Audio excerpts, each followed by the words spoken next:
Hello everyone, welcome back. I hope you're doing well. David back with you. And in this video, it's the fourth module, which is the case study we've been talking about. So just a quick intro really to what to expect. Now, the context for the case study is an international investment. In fact, two international investments. And these are going to be, one's going to be in private equity and one's going to be in infrastructure. Now, when we say international investments, emerging markets, less developed markets, developing markets, however we want to say it, these are most certainly not developed markets. And so they bring a number of issues to consider as well. The timescale for the case study is in three parts. We're going to see, we're going to meet this sovereign wealth fund. So it's a fictitious sovereign wealth fund in the current day, and the decision and the due diligence has to be made whether to go ahead with the investments in the first place. And so your role here is part of the team. You're kind of part of the team reviewing whether we should go ahead, and you obviously have a risk role in this project. Now, there are plenty of clues in the case, plenty of clues in the due diligence that we need to spot, and they're linked to the theory we've looked at in the first three modules. So there will be some theory about the risks of direct investments. There will be some theory about illiquid investments as well. Some clues about that. Also ESG, environmental, particularly environmental and social. Also climate risks linking in there as well. So the three time periods are today, 3 years later, 3 years have gone by, and finally a further 2 years go by as well. And one final thing to watch out for in the material in the case study is the enterprise-wide risk management theory. One of the learning outcomes is that you review and look for improvements, recommend improvements in the way they approach risk. So guys, with that in mind, let's have a look at the case. Right, so like I said, the context, the institution involved here is the Ruritania Sovereign Wealth Fund, and R-SWF, that's, you're going to see that quite a bit. This is the institution involved. Now, the background or context is also given to you, and this background or context tells us that actually 20 years ago, Ruritania discovered valuable rare materials, minerals, I should say, and the book talks about these are now heavily involved in the manufacture of computers, but the value, they're looking to try and to transfer the value to future generations. So the type of sovereign wealth fund that we're looking at here is a savings. Guys, it's a saving sovereign wealth fund. Now, from the theory that you already know, the wealth has been discovered, even if it was 20 years ago, to try and spread that benefit over multiple generations. That's the whole idea. Mentioned here, 50 billion invested long term. This is quite important, the amount here, 50 billion, and particularly when you think of the investments we're talking about, which of course will be just a very, very small part of that. So we're going to be looking at two investments and looking at the amount invested in each as the proportion of the overall fund. That's going to be quite important to look at the overall diversification, because infrastructure and private equity, you'll see, is only a relatively small part of the whole thing. Now, the two investments involved, let's meet them. The first one is the Sunnyland Airport Infrastructure Project. Now, you might say, well, where is Sunnyland? I have not heard of Sunnyland before. No, it's obviously it's actually a fictitious island. And relatively small. You'll see a bit of background in the due diligence slide coming up shortly. But Sunnyland, more like an emerging market area. Now, the infrastructure project we're going to see is going to be involving building this airport and then build and operate, they call it, for a number of years. The Atutsi Beverage Company, ABC, is a co-ownership project. We're going to see a private equity project where we're going to be a part owner in this beverage company. Again, you might say, David, I haven't heard of Atutsi. Atutsi is actually the island nation too. So these are two fictitious island nations, very much down the route of emerging markets. So the time periods we're going to follow the case study through are current day, and then we're going to meet the project 3 years later. So no surprise, we're going to be investing, of course, and the 3-year review, obviously things will have changed. We're going to get an update on what that is. What you're going to find is that some of the clues in the due diligence really kind of grew into bigger issues. So this is what it's about, guys, for the exam, is to spot the clues. And the clues, of course, relate to a lot of the risk ideas we've been talking about. Also going to meet finally a further 2 years on, so 5 years from the start. Now, as well as the risks involved, and the earlier modules have talked about the risks, I want to just mention about the risk approaches. One of the themes to watch out for, number one here, would be the enterprise-wide risk management system, and also some of the techniques in there too. The one I want to mention, particularly useful, look for any opportunity that you can think is relevant, to recommend using the Monte Carlo simulation. And the reason is that when you're looking at a long-term project like this, which is going to be over perhaps a couple of decades, to be able to do over long-term cash flows, to factor in probabilities, to look at base case or baseline scenarios, to look at stress scenarios or even crisis scenarios, the tools of Monte Carlo simulation are going to be really important, especially when you're thinking about revenue scenarios, or thinking about economic scenarios impacting the business, or thinking about up markets, down markets, etc. So customer numbers. So the text particularly likes Monte Carlo simulation, and you can see why that for these long-term investors is a really useful planning tool.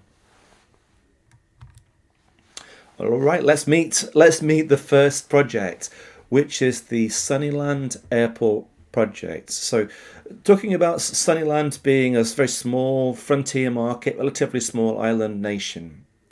The investment we're talking about then here, that the Sovereign Wealth Fund is considering, remember this is before any investment is made, is a $100 million investment. And notice that it's a partnership, a private-public partnership. This means that Sunnyland here are going to have to work with and have the working relationship there certainly with the local government. And because it's an airport that you're building, no wonder it's going to need to be a collaboration, a joint venture, if you like. This partnership is going to be involving in building a new airport terminal and runway in Sunnyland. Let's bring in this important point. I'm going to highlight this point. Something that I think, anything that's really important, I'm going to just highlight just to make it very, very clear. Look at that. It's being built within 1 kilometre of the sea. Now, by way of a focus for this slide, I've written up climate issues, liquidity issues, reputational issues, and social issues. As we look at each part of the briefing, of the due diligence, then I want it to trigger thoughts and areas that in terms of risks. And of course, when you think about climate change and climate issues, one of the first things here is sea level rise. And you might say, well, David, it's 1 kilometre from the sea. Surely that's going to be okay. But remember that this is a long-term project, not just a 1 year, 6 month project. It might be okay. This is a 1 year. This is a long-term project. In fact, 25 years mentioned. And so issues about sea level rise on an island nation. This should trigger some warning bells. It should trigger some warning bells. That's going to be an issue for many parts of the world, but an island nation where you're building a big investment next to the sea is going to be more of a risk. And when you think about what that might mean, you might say, well, I don't know what that means. How do we quantify that kind of thing? Well, certainly going to need to look at to investigate further. When you look at the speed of climate change, that's one thing that seems to be ever changing. That our projections or scientific projections a few years ago to our scientific projections seem to be speeding up. And so that's perhaps one area where Monte Carlo simulation, together with the climate science, would really help. I mentioned a few times in the previous videos to this one that I studied some climate risk over the last year in the new SCR exam, which I really quite enjoyed. The projections and the scenario analysis is a very, very interesting comparison compared to, say, banks and financial stress testing, which tends to be no more than 5 years typically, whereas in the climate area, stress testing and scenario analysis tends to be 15 years plus, the impact of that over time. Remember we talked about the Paris Agreement, for example, last time, trying to change our behaviours to limit the impact of global warming to +2 degrees. So that what we're saying here is the 1 kilometre from the sea is a red flag. It's a red flag for us to investigate further. We aren't climate scientists, but surely we should be talking to them. Now, the impact on our sovereign wealth fund. Think about the idea of having to spend more money on flood defences. Right now, so there are different degrees of severity here. Would flood defences protect the airport? What sort of costs would they be? And that kind of outlay and that need to work in partnership as well with the local government and the local people, it brings in a whole other layer of risk. Now, when it comes to the amount of the investment here, 100 million, we talked about a 50 billion fund, guys, a 50 billion fund overall. So notice the size, the relative size in terms of the allocation here.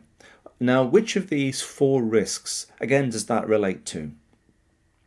Well, you can see here it's a very useful metric for the liquidity of the fund. Now, there's 2 things just to bear in mind here when you're framing any answers. Number 1 is the liquidity of the 100 million, which if it's a 25-year airport project, infrastructure project, that's not going to be very liquid at all. And not at all. The fact that it's a direct investment, meaning that you have some control of your exits, then yeah, that's going to help a little bit more. But it's basically quite a liquid long-term infrastructure project, but also the liquidity of the overall fund. Yeah, the Ruritania Sovereign Wealth Fund, and that has a very minimal impact when you look at the money invested allocated compared to the overall 50 billion. It's not going to make too much of a difference. So in the questions that follow a bit later on, that's going to be quite important that you look at the liquidity for the fund. Yes, you might mention that on its own, looking at the specific investment of 100 million, that will be relatively illiquid. However, it's not going to cause a problem when you look at the wider fund as a whole. Now, this is a build, operate and transfer model. So we're going to be working with contractors. And it's like when you're working with contractors on any infrastructure project. Well, you might have a planned timescale, and a planned cost schedule. Whether that works out or not, whether it's going to be delayed, costs rise, problems appear. That this is a whole level of other risk if you're involving the building construction as well as the operating here. So that's something to think about as well. That what experience does this sovereign wealth fund have in this type of area? Do they have any experience at all? Also, who's going to be doing the building? Well, the airport operating group going to be heavily involved there with the construction. It's a 2-year construction phase or plan. Now, operating the airport in this partnership will be a third party. So you've got the Sovereign Wealth Fund, you've got the local government, and you've got the airport operating group here, AOG, I should say, and they're going to be operating the airport. Now, one thing to bear in mind here is there's a heavy dependence, a heavy reliance upon these guys, right? On the construction, also on the operators too. The last thing you want to do is fall out, is have a dispute, is for them to sort of say, right, we're out of here. To say, right, we no longer want to be involved. Who are you going to get to do that, to run the whole airport, for example? So the reason why I mentioned that is look at the public relations, look at the cooperation, and the overall kind of coordination that's going to be needed between Sovereign Wealth Fund, the local government, the operating group, and this airport as well is going to be an important hub for local tourism. So local tourism and hotels and local business leaders are going to. It's very important that operates in a way that works for them, and of course the local people as well, and also visitors, tourists to the island. It's a big tourist island market here, nation. So it's not as if it's kind of like an investment here. You can sit back. The social issues of dealing with all these parties and stakeholders, that's no mean feat either. Right, let's meet the second investment proposal, which is a venture capital investment. And it's going to be in the tropical frontier market of a Tutsi. Again, totally fictitious, of course. Now, this particular investment would be being a co-owner. You actually have a 35% stake in the Tutsi beverage company, and our outlay would be 25 million. Would be a co-owner. Now you can see there straight away, we're not going to be the controlling owner in that way. The founder is being retained, and that they're going to still keep control. However, the seat on the board and having some control in that way, of course, going to have some control there. Let's talk about the market and why we're interested for this. So ABC, the Tutsi beverage company, is the only local beverage manufacturer there in this tropical frontier market. So the plan agreed with the founder is with the investment that we're making, that's the 25 million, that the local ABC plant is modernized. Now currently employs 500 local people. And the plan through the modernization works is to be able to automate far more and reduce the local headcount there from 500 to 300. So we're going to need to lay off 200 people. And if that was possible, then that would help to improve the efficiency and lower the costs. The plan is to also go for new products.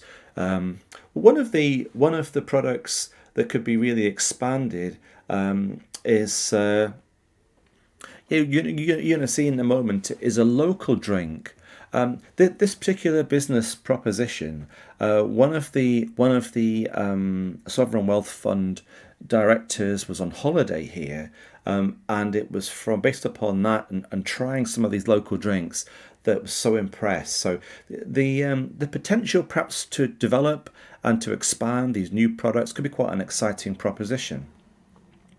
Now, when you look at the plan, though, to reduce the headcount, think about the issue, the risk areas at the top here. Well, one of the things that comes through, I guess, would be the social issues coming through, right? So what are the employment laws, right? What are the employment rights? How is that going to be perceived in terms of reputation as well?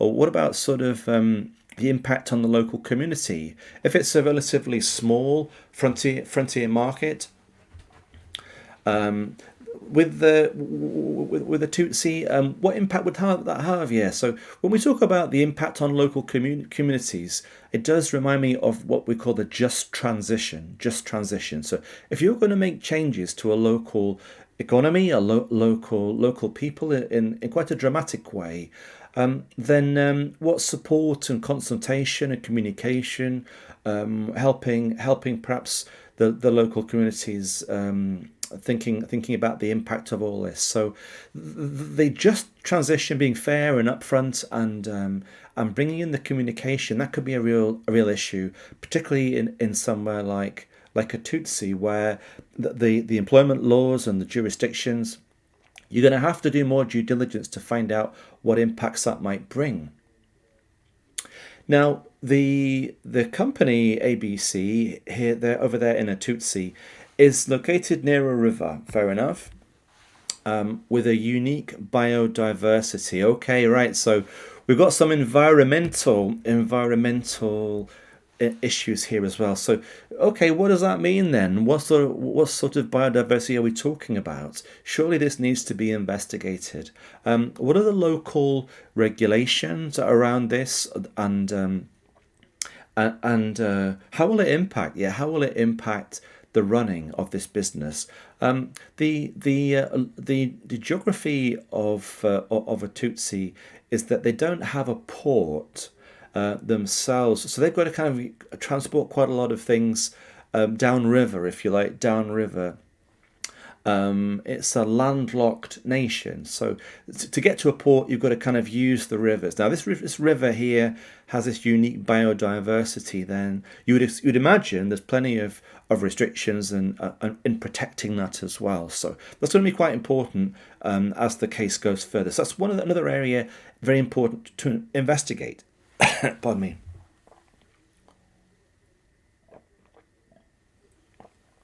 Now, we've seen there that the ABC is the only local beverage manufacturer, and there are big tariffs, 100% tariffs, to any foreign competitors looking to launch in this market. So at the moment, these tariffs are in place, but there is a mention in the due diligence about elections coming up, local elections. Now, it's rumoured that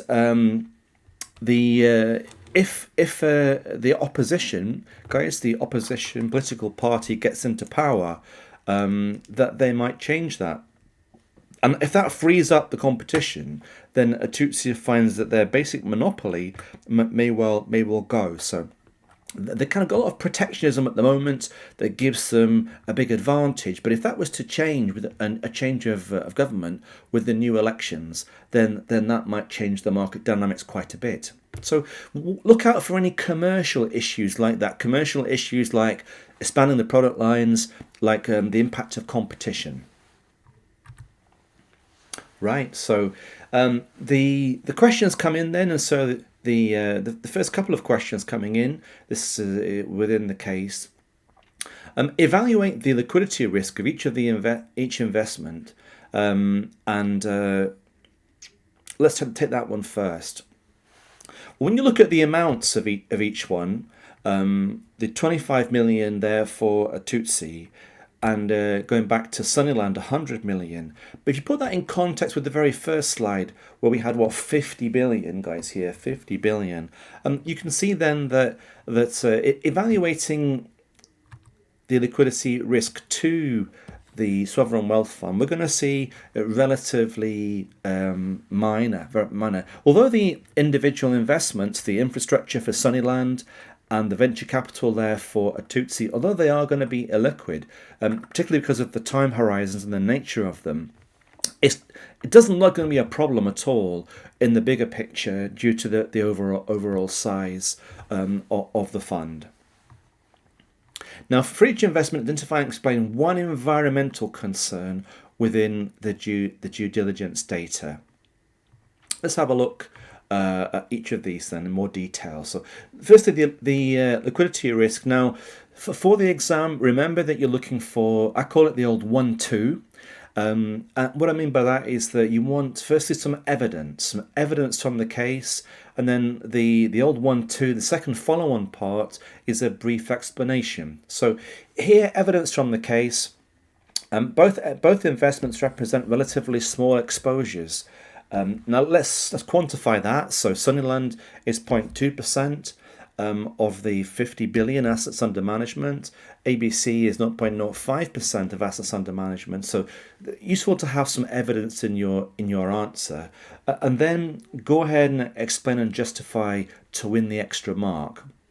Okay, so whilst each individual project itself is relatively illiquid, yes, I mean Sunnyland has more evidence here, a 25-year time horizon. However, being a direct investment, these are direct investments. You're not investing via a fund in either case. You are a co-owner. You're a co-owner. Remember, public-private partnership with the airport in Sunnyland, and you're a co-owner with the founder in the ABC beverage business. Now, being a direct investment does give you more control over exits, which does help the liquidity compared to a fund where you might have no say at all for certain periods. So overall, guys, the conclusion that we're making here is that the investment should have relatively small or little impact on the overall liquidity of the sovereign wealth fund. Right, what about the environmental concerns that we mentioned as well? Well, firstly, for Sunnyland, and here, I guess the sea level rise, linking, guys, there to climate change, global warming, is the main environmental area. That comment about the terminal being built within 1 kilometre of the sea wasn't just a random statement. That's there for us to spot. And climate change is and the speed of climate change is wholly uncertain. It's interesting this because if we do nothing, it's certain to happen. But if we intervene and make changes, maybe we can slow that down, the impact of it, and how much we can do that, and the speed at which we can do that. That's the uncertain part about it. But when you see the fact that it's being built so close to the sea in an island nation, then the impact of that could be catastrophic, and we're going to need to investigate now. We know that the climate scientists themselves are reviewing and revising some of their estimates, but we need to get some specialist analysis done. We need to get some Monte Carlo simulation involved here to explore this with the right people, because this is a 25-year time horizon. As it's obviously a risk chapter, nothing wrong with bringing out some of the potential risks. I mean, imagine having to abandon the island.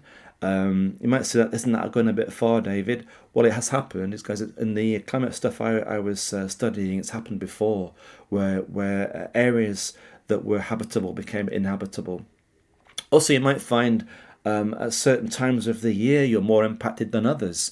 and it can massively change your plans for the airport completely. Also, flood defences, having to invest massively in protection ways to try and minimise or protect the island. That could be extremely expensive.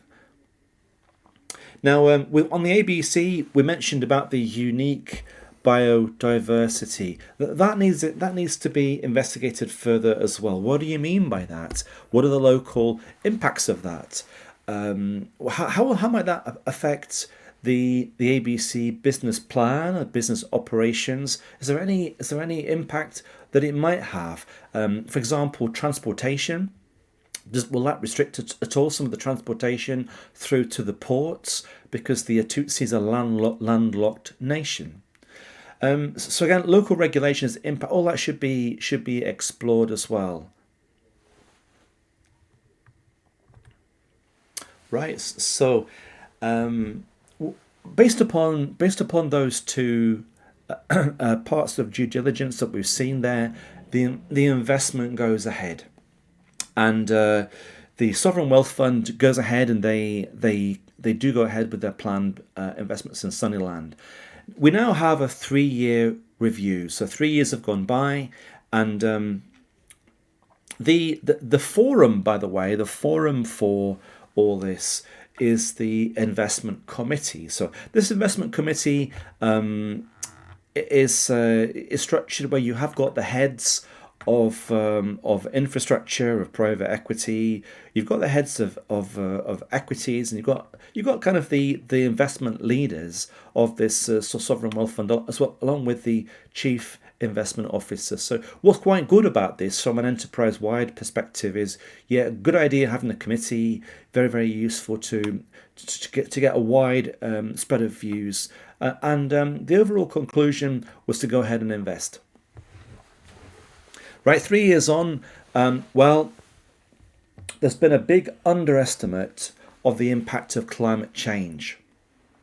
The projected sea level rise is going to be much faster than they first thought, and the impact, again, over 25 years is going to be a lot worse. The increases in temperature, what they've also done is global warming has impacted temperature. Remember, we talked about risk factors. One's location. Make a quick note of this.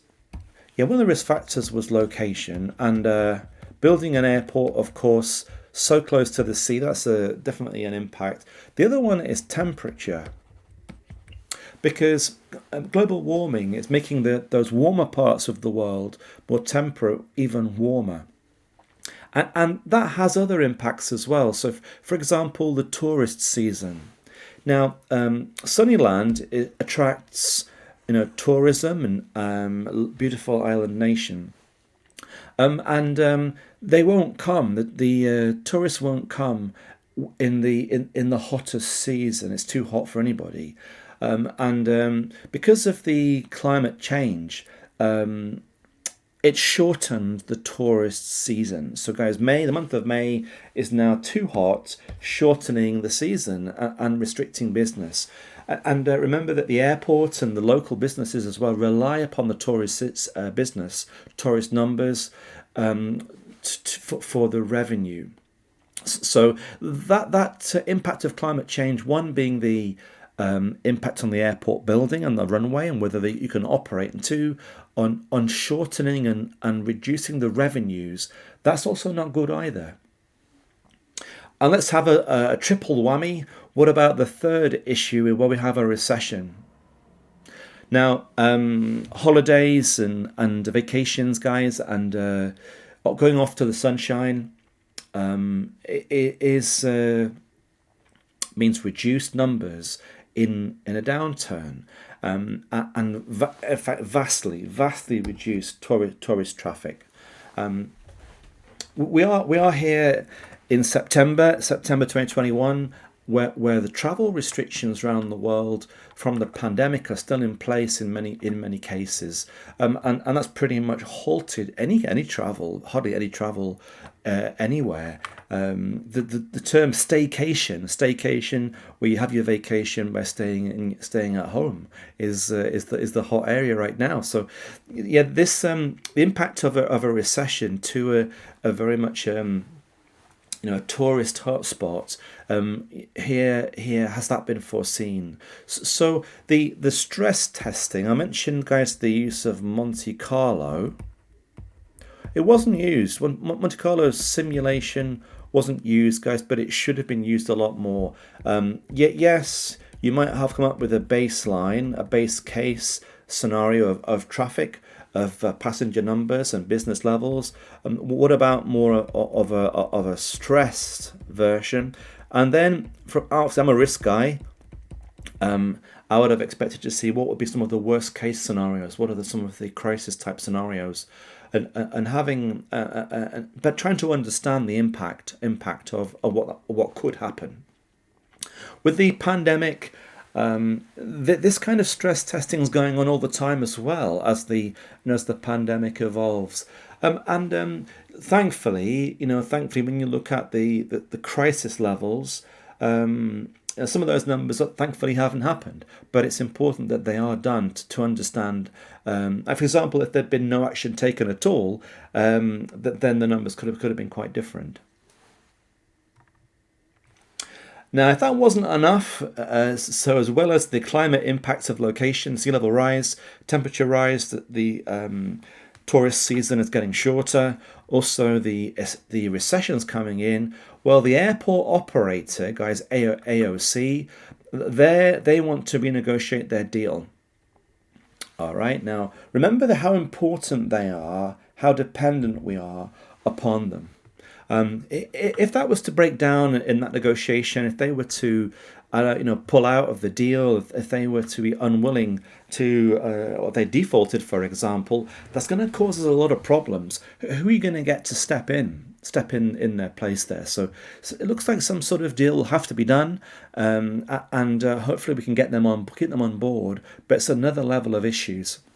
Remember the model, guys, here: build, operate, and transfer. When you're operating this kind of business, these are the sort of issues you're going to have to be aware of. You're a hands-on investor. Right, what about an update then on the Atutsi Beverage Company business? Well, the modernization that was planned is complete, so good news.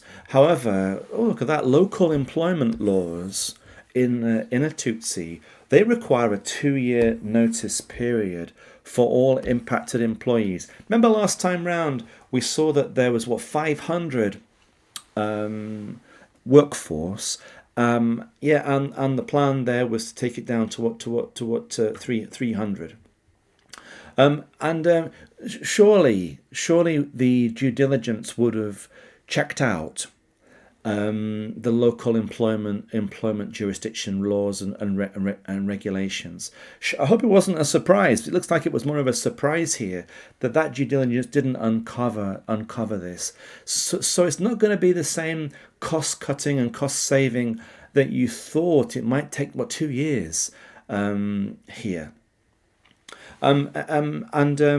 Also, the recession we've talked about has also hit the region here as well. And these drinks, their whole business lines, they're deemed a luxury item in Tutsi and in the region. So again, revenues hit, funds are tight, maybe local people having to prioritise what they spend their money on. And it looks like revenues are down from that purpose as well. So it looks like there are internal problems trying to get those efficiencies and modernisation changes, internal problems there. And so the also external problems with the economy. Now, as a result of all this, we have to be even stricter here and cutting the workforce by half. So remember that originally we had 500 employees, which we haven't managed to make these changes so far, and we plan to bring that down to 300. Now we're going to need to think about bringing about this new headcount plan, by making even more people, laying them off here. Think about the theory that we covered, and I'm going to make a note of it here. Just transition. Guys, the just transition.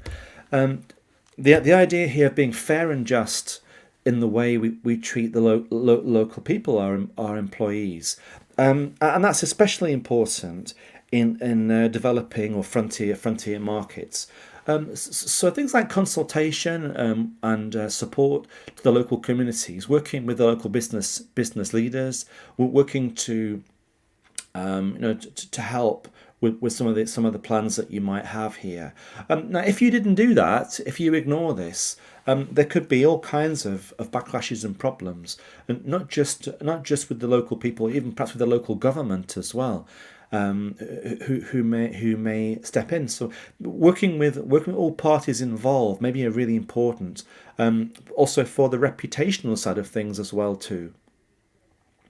Right now, the partnership in this joint venture, this is where the founder is, I guess, having much more of a say in the running of this business. They have more control, of course. We have a 35% stake.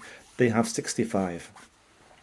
And the ABC management practices are talking here about, I guess, what they're doing on the ground, what the founders' influence is doing here.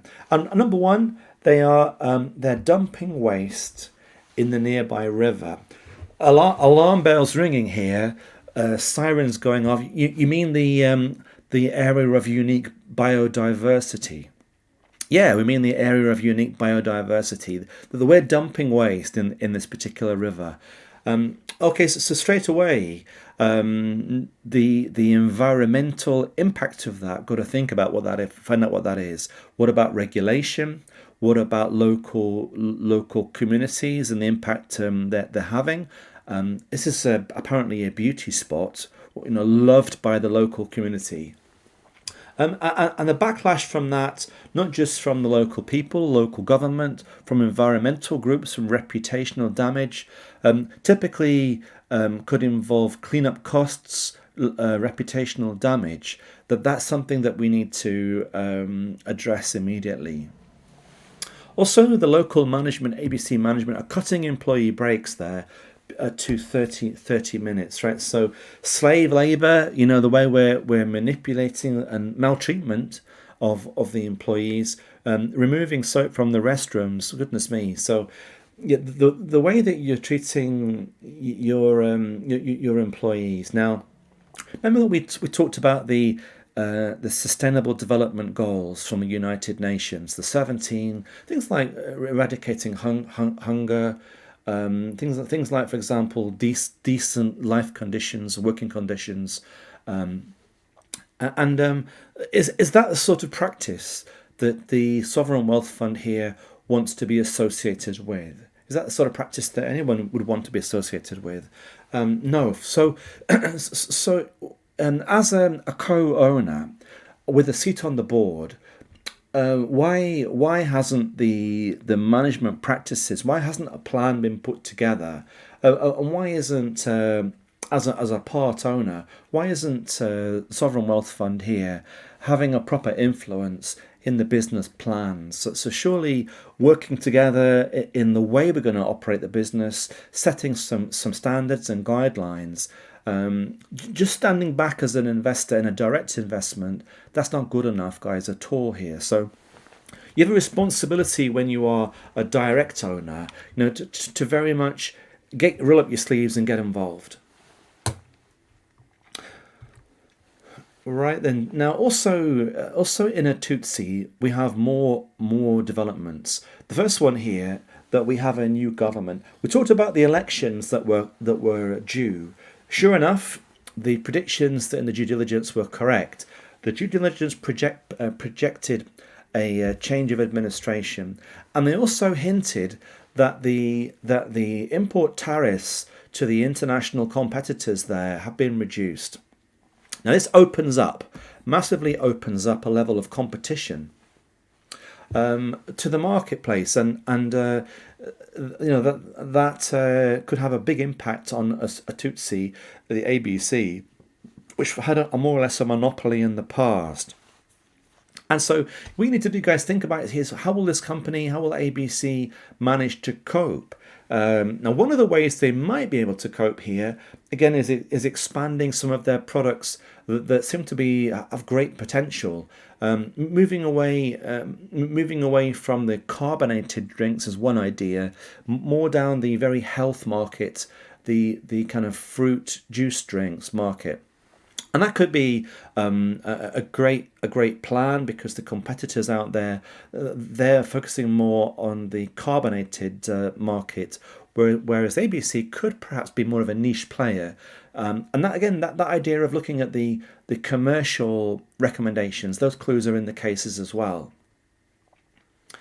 Now, about the river, words got out, and groups are starting to protest.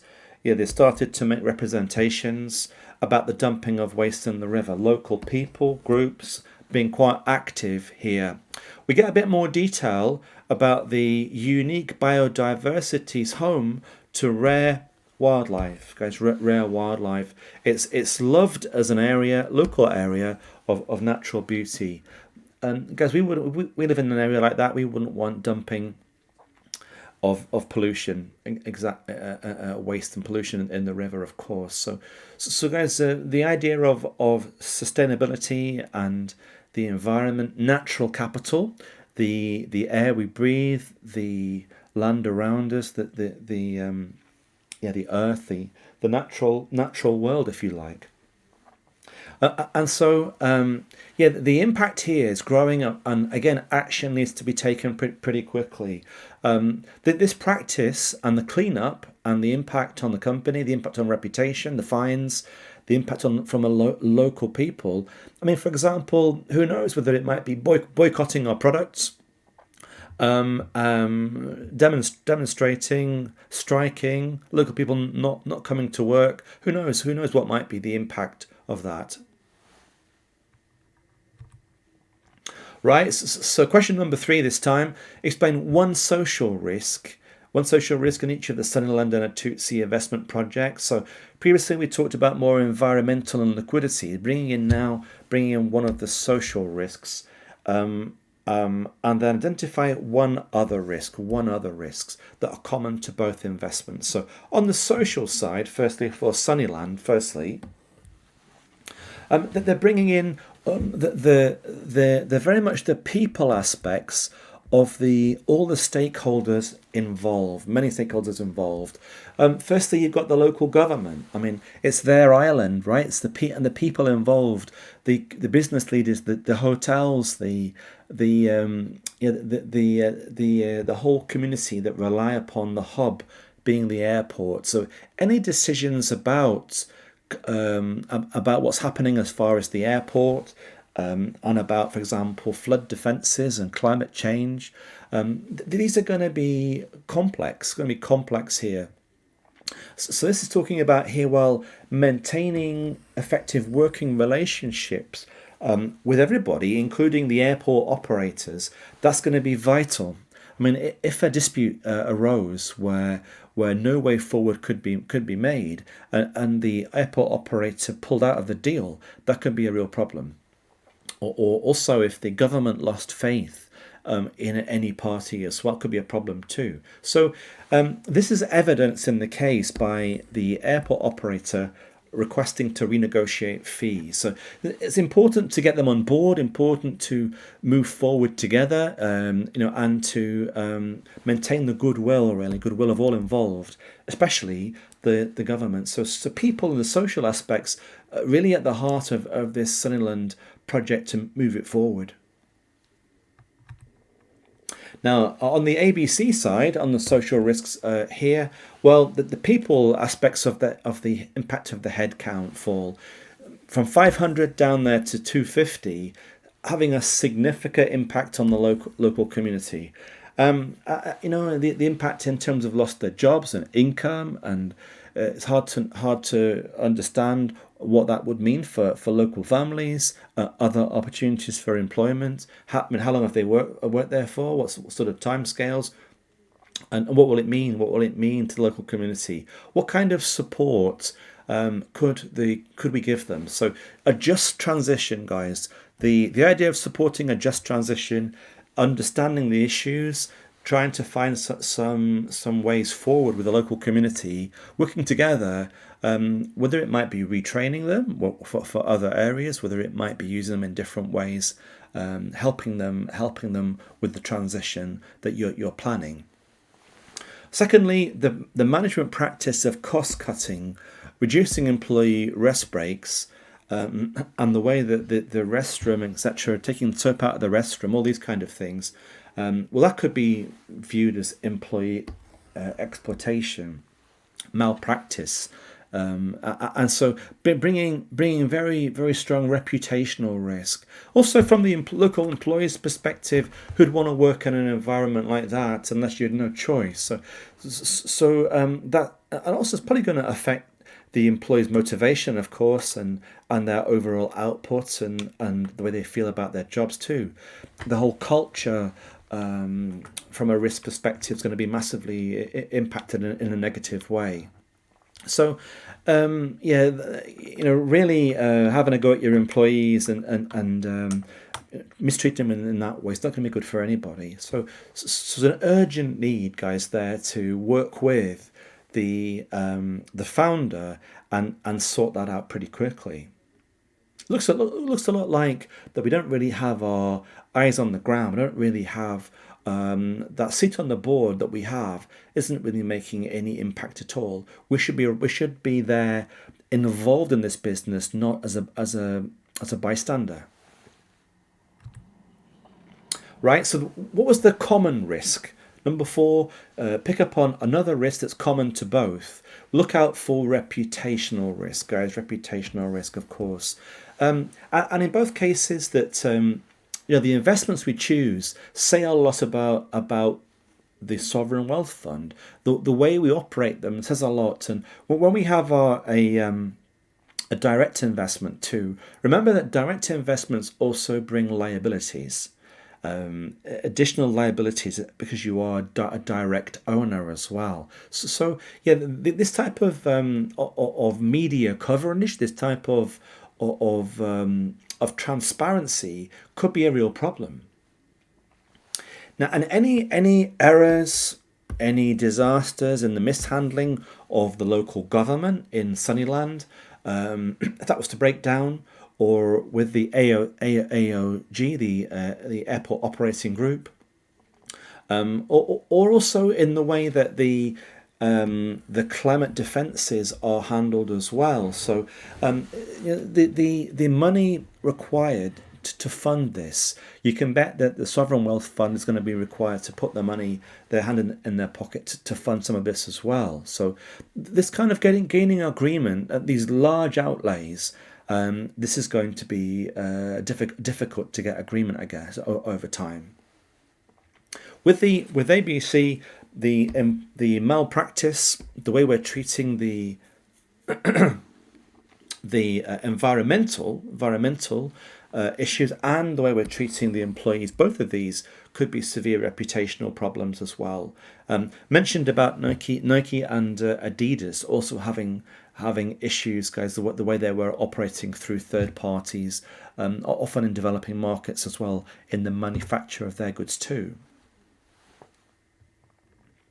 Whenever you see this area of environmental problems, I can't help thinking about BP oil and the oil spill.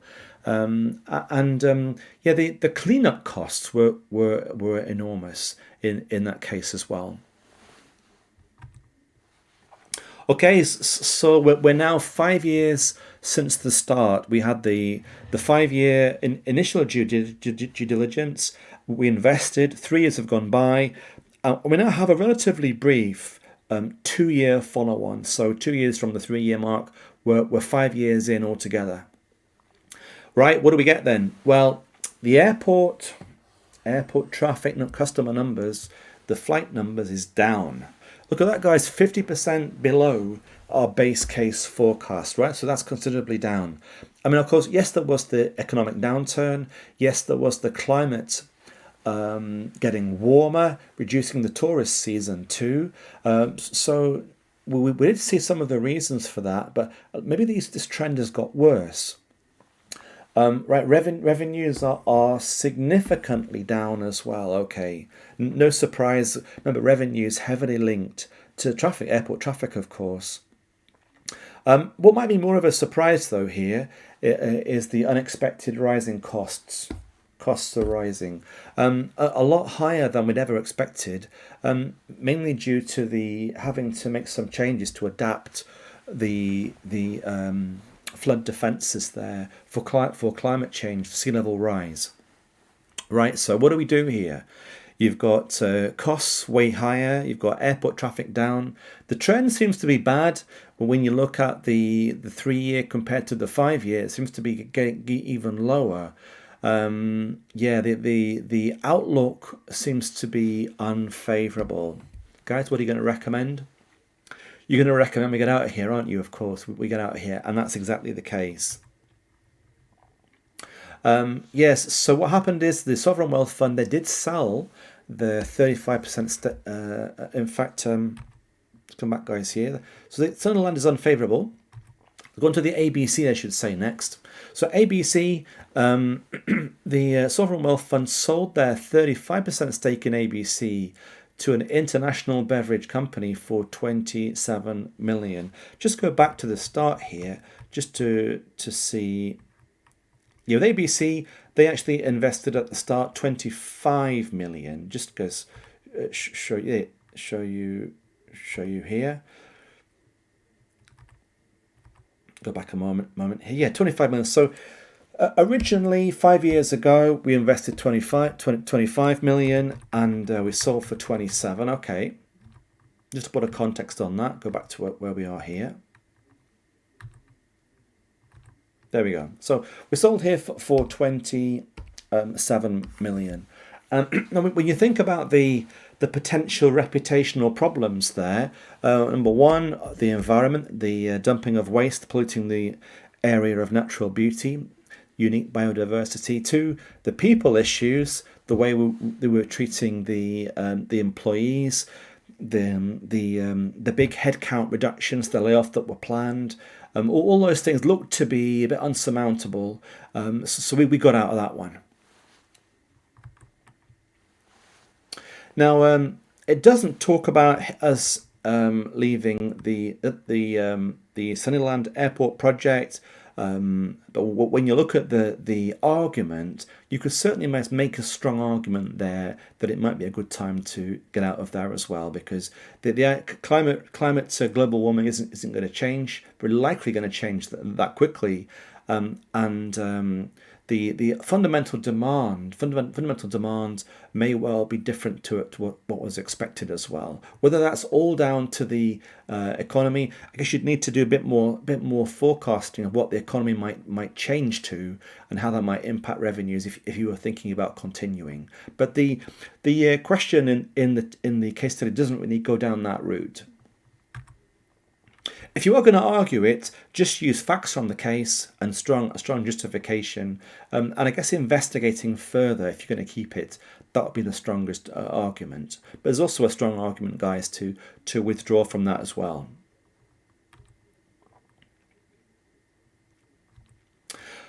Right, so a key risk in the Sunnyland Airport project, key changes to customer traffic. Explain and describe a form of analysis that could have been implemented to explore this risk and to increase confidence before investing. Now, I mentioned a few clues and hints, and no surprise what they're going to look for here is the Monte Carlo simulation. So if you think about the 5-year mark, we're only 5 years into what a 25-year project. So if you looked at the impact of an economic upturn and recovery. You might say, David, that that's only relatively, you're in the early phases here, and sticking with it. There's plenty of good market opportunity moving forward. So that might be a strong reason, why rather than looking at things in terms of just 5 years, go and look ahead far longer in any infrastructure project. So. To answer the previous question about whether you should stay or go 5 years in, unless there's been some dramatic changes that you think are structural in nature, that change the nature of the payoffs, it may be, guys, that the future may well be doable and could be more positive moving forward. The Monte Carlo simulation. Let's have a look at how it could be used here. So, yeah, scenario analysis and stress testing. They're talking here about the base case. We know that the base case, we saw that in practice that it's 50% below the base case. And it seemed like it was a complete surprise that could happen. So the airport traffic, the passenger numbers, surely there should have been more rigorous use of the what if, being the scenario analysis and stress testing. An economic downturn wouldn't have been that hard to foresee in that way, to at least have considered. With the Monte Carlo simulation, remember that very useful to think about having it up your sleeve here. It could be used to explore then the impacts of this in terms of traffic numbers, revenues, impacts on the whole business here. Very also useful to see break-even points. What level of customer traffic do we need just to cover our costs? Building in, for example, climate scenarios 2 would be very, very useful as well, and the extra costs of flood defences. So moving forward, perhaps in the new world with the higher costs, looking to see whether this is going to be a viable business. What level of passenger numbers do we need to make it work?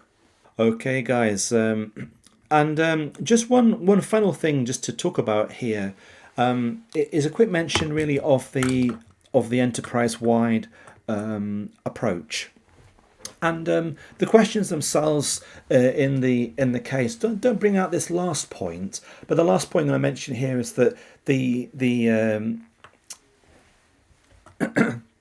Sovereign Wealth Fund did set up an investment committee, and on that committee you did have the chief investment officer.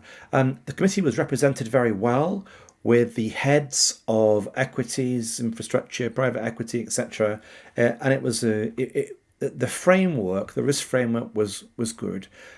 Yes, some of the techniques could have been improved, especially in following up the due diligence. There were clues early on about the unique biodiversity, about the reduction in headcounts, the fact that you're in new jurisdictions where you had no background or knowledge of the local laws and impacts on the business. There should have been a much more of a planning done on the ground with these direct investments, especially with the Atutsi beverage business, in management practices, in business planning and business models, in how it's going to work. And also we should have had a lot more of a hands-on monitoring rather than finding out 3 years in. We should have been more hands-on in this direct business, which is very common, by the way, in the private equity area. Very common to have to be a lot more hands-on. Okay, guys, so that's it. Just by way of a summary before we finish, this is a new reading. It came in for the first time in 2022, the theory, enterprise-wide risk management theory, the ESG theory as well, thinking about climate risk, environmental risks and social risks, all those just transition material. Once you know the ideas behind them and the themes and a bit of the jargon, then I think it could be quite a very straightforward area for us. But because it appears towards the very end of the whole material, I'm guessing that it might be overlooked a little bit by some. So I think it's very important that you're ready for all the case studies. This is one of 3. Got 2 institutional ones and 1 for private wealth. So guys, hope you found that useful, and I wish you all the very best, and see you in the next video.